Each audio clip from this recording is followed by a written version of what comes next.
बिस्मिल्लाहिर्रहमानिर्रहीम। अस्सलाम वालेकुम dear students, welcome to Alham dynamic world. I am Ali Hasan, your physics instructor. Students, आज का टॉपिक हमारा यूनिट नंबर 16 का बहुत इंपॉर्टेंट टॉपिक है, जो कि लॉन्ग क्वेश्चन, शॉर्ट क्वेश्चन और एमसीक्यूज़ के लिहाज से बहुत ज़्यादा वर्थ रखता है। हमारा आज का टॉपिक है कैथोड रे ऑसिलोस्कोप, जिसको हम सिंपल शॉर्ट फॉर्म में CRO भी कहते हैं। ये जो कैथोड रे ऑसिलोस्कोप है, कैथोड रे ऑसिलोस्कोप एक ऐसा इंस्ट्रूमेंट है जिसको हम यूज़ करते हैं to display the magnitudes of changing electric currents और पोटेंशियल।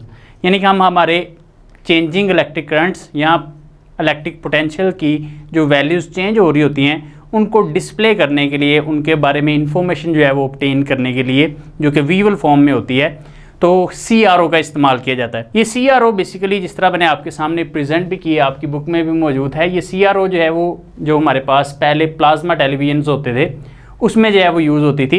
इसमें आप जो है वो देख रहे हैं कि एक स्क्रीन है और एक स्क्रीन के पीछे एक बड़ा सा यूनिट है। तो इसी तरह जो है वो ये जो हमारे पास CRO है, इस CRO के डिफरेंट कंपोनेंट्स हैं। तो हम जो है वो क्योंकि इलेक्ट्रॉनिक्स का चैप्टर डिस्कस कर रहे हैं, तो ये हमारे पास एक ऐसी डिवाइस है जिसमें हम इलेक्ट्रॉन्स का इस्तेमाल करते हैं और इलेक्ट्रॉन्स का इस्तेमाल करके डिफरेंट जो है वो पर्पसेस सर्व करते हैं। तो सबसे पहले आपको जो है वो इस CRO के कंपोनेंट्स के बारे में इंफॉर्मेशन कंपोनेंट्स के बारे में हम बात कर लेते हैं। इसके बेसिकली 3 कंपोनेंट्स हैं हमारे पास। 3 कंपोनेंट्स में से जो सबसे पहला कंपोनेंट है, जो कि बहुत ज़्यादा इंपॉर्टेंट है, जिससे हम इलेक्ट्रॉन्स की प्रोडक्शन करते हैं, इलेक्ट्रॉन्स को एमिट आउट करवाते हैं, वो है हमारे पास इलेक्ट्रॉन गन। तो जब हम इलेक्ट्रॉन गन के बारे में बात कर रहे हैं तो इसके डिस्कशन हम पहले भी कर चुके हैं। इलेक्ट्रॉन गन जो है वो एक ऐसी डिवाइस है जो कि यूज़ होती है to produce the electron beam. तो हमारे पास ये जो पोर्शन है, ये पोर्शन जो है वो यहाँ से यहाँ तक, ये पोर्शन जो है वो क्या कहला रहा है, ये पोर्शन इलेक्ट्रॉन गन कहला रहा है। तो इस पोर्शन में क्या क्या मौजूद है? इस पोर्शन में हमारे पास फिलामेंट है जिसको हमने इलेक्ट्रिसिटी प्रोवाइड किया 6V.3 एम्पियर। हमारे पास यहाँ पर जो है वो कैथोड है, और कैथोड जो है वो क्या है, ये नेगेटिवली चार्ज है। और ये जो कैथोड है इसके ऊपर हाईली नेगेटिव चार्ज भी हो सकता है और लो नेगेटिव चार्ज भी हो सकता है, या लो नेगेटिव पोटेंशियल। उसके बाद यहाँ पे हमारे पास जो है वो ग्रिड है, इस ग्रिड में से इलेक्ट्रॉन्स पास करते हैं, और ये हमारे पास एनोड है।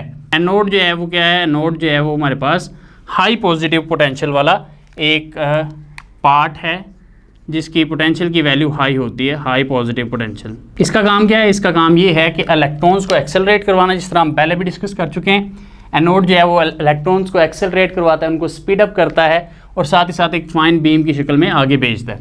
तो हमारे पास ये जो हमारी इलेक्ट्रॉन गन है, इलेक्ट्रॉन गन में से ये जो आप बीम जो है वो निकलती हुई नज़र आ रही है, इसमें जो हमारे पास इंपॉर्टेंट पार्ट्स हैं वो है कैथोड। अब जब हम कैथोड की बात कर रहे हैं तो कैथोड का काम क्या है? इसमें कैथोड का काम ये है कि ये किसको कंट्रोल करता है? कैथोड कंट्रोल करता है स्क्रीन की ब्राइटनेस को। ये जो आप सामने जो है वो स्क्रीन जो है वो देख रहे हैं, तो स्क्रीन की ब्राइटनेस जो है वो कंट्रोल होती है कैथोड की मदद से। Controls the brightness of the screen. ये ब्राइटनेस कैसे कंट्रोल करता है स्क्रीन की? इस तरह से, क्योंकि ये जो है वो कैथोड जो है वो नेगेटिव पोटेंशियल पर है। तो जब कैथोड नेगेटिव पोटेंशियल पर है तो ये जो हमारे पास फिलामेंट है, इस फिलामेंट में से जो इलेक्ट्रॉन्स एमिट आउट हो रहे हैं, इलेक्ट्रॉन्स जब एमिट आउट होंगे तो कैथोड भी नेगेटिवली चार्ज है। अगर कैथोड जो है वो हाईली नेगेटिव पोटेंशियल पर है, तो हाईली नेगेटिव पोटेंशियल पर होने की वजह से क्या होगा कि ये इलेक्ट्रॉन्स को रिपेल करेगा।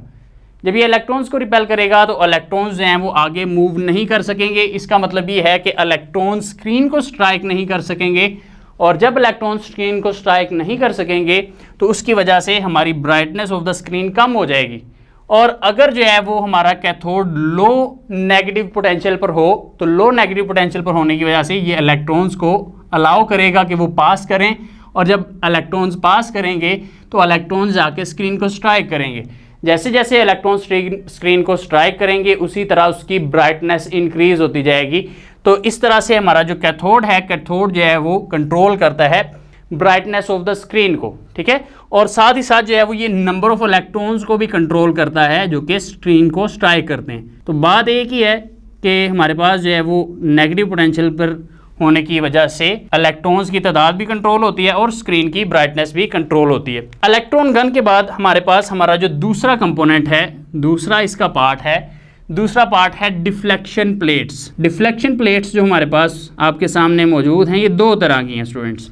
एक वाई डिफ्लेक्शन प्लेट्स हैं और एक एक्स डिफ्लेक्शन प्लेट्स हैं।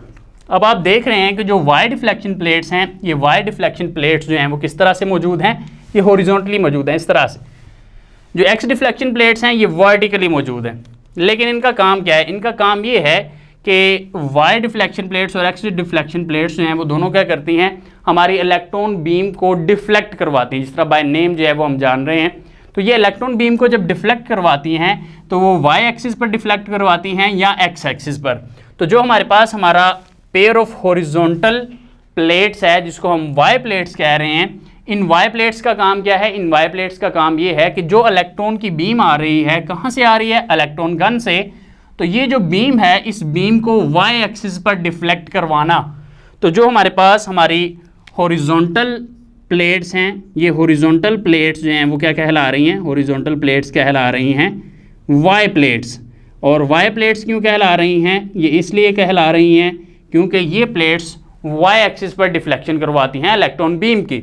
और इसी तरह हमारे पास दूसरा जो पेयर है वो पेयर किसका है, वो वर्टिकल प्लेट्स का है। और जो वर्टिकल प्लेट्स हैं, इन वर्टिकल प्लेट्स को हम क्या कह रहे हैं, एक्स प्लेट्स भी कह रहे हैं। क्यों कह रहे हैं, क्योंकि ये एक्स एक्सिस पर इलेक्ट्रॉन की बीम को डिफ्लेक्ट करवाती हैं। तो यहाँ पर आप जो है वो देख रहे हैं, ये हमारे पास जो प्लेट्स हैं, इन प्लेट्स का जो सीक्वेंस है, ये ज़रूरी नहीं कि हम पहले वाई प्लेट्स की बात करें फिर एक्स प्लेट्स की। आप पहले एक्स प्लेट्स भी जो है वो ड्रॉ कर सकते हैं और बाद में वाई प्लेट्स, यानी कि पहले वर्टिकल बाद में हॉरिजॉन्टल भी ड्रॉ की जा सकती हैं। तो हमारे पास सेकंड जो हमारा कंपोनेंट है डिफ्लेक्शन प्लेट्स, डिफ्लेक्शन प्लेट्स का काम यही है कि हमारी जो इलेक्ट्रॉन बीम है उसको डिफ्लेक्ट करवाना है एक्स एक्सिस या वाई एक्सिस पर। इसके बाद इसी तरह हमारी जो थर्ड हमारा कंपोनेंट है, थर्ड कंपोनेंट है फ्लोरेसेंट स्क्रीन। तो जो हमारे पास फ्लोरेसेंट स्क्रीन है, बाय नेम आपको मालूम पड़ रहा है कि ये एक ऐसी स्क्रीन है जो कि ग्लो करती है और ये एक स्पेसिफिक मटेरियल है जिसका नाम है फोस्फोर। फोस्फोर से जो है वो ये बनती है। और ये फोस्फोर क्या है, फोस्फोर एक ऐसा मटेरियल है जिसके ऊपर इलेक्ट्रॉन जब स्ट्राइक करते हैं तो वो ग्लो करता है। तो उससे ये हमारी फ्लोरेसेंट स्क्रीन जो है वो बनी हुई है। और इस फ्लोरेसेंट स्क्रीन पर हम अपनी डिफरेंट जो है वो चीज़ों को देखते हैं। जिस तरह मिसाल के तौर पर यूज़ में अगर हम बात करें तो हम वेव फॉर्म जो है वो देख सकते हैं। इसी तरह वोल्टेजेस की मेजरमेंट के लिए हमारे पास यहाँ पर एक डिस्प्ले होता है। इसी तरह रेंज फाइंडिंग करने के लिए रेडार में, जिस तरह हम जो है वो रेडार इस्तेमाल करते हैं, तो रेडार में हम रेंज फाइंड करते हैं कि कोई एक ऑब्जेक्ट जो है वो कितनी दूर है या कितना करीब है, तो उसमें भी जो है इसको इस्तेमाल किया जाता है। इसी तरह इको साउंडिंग, यानी कि हमारे पास जो है वो एक प्रोसेस है जिस प्रोसेस के थ्रू हम जो है वो डिफरेंट डेप्थ्स को जो है वो फाइंड करते हैं। और उस प्रोसेस को जो है वो जब यूज़ करते हैं तो उसमें हम जो है वो इसको इस्तेमाल करते हैं CRO को। और इसी तरह डिस्प्लेइंग हार्ट बीट्स को डिस्प्ले करने के लिए, जो कि हॉस्पिटल्स में हम जो है वो देखते हैं डिस्प्लेस जहाँ पे हार्ट बीट जो है वो नज़र आ रही होती है, उसकी एक स्पेसिफिक वेव फॉर्म। तो इस तरह से हम जो है वो इसको इस्तेमाल करते हैं। तो आज हमने CRO के बारे में जाना कि CRO के कंपोनेंट्स क्या हैं, इसको किस तरह यूज़ किया जाता है और इसके कंपोनेंट्स के डिफरेंट जो है वो यूजेस क्या हैं। तो आज के लिए इतने students, see you next time इंशाल्लाह। टेक केयर, अल्लाह हाफिज़।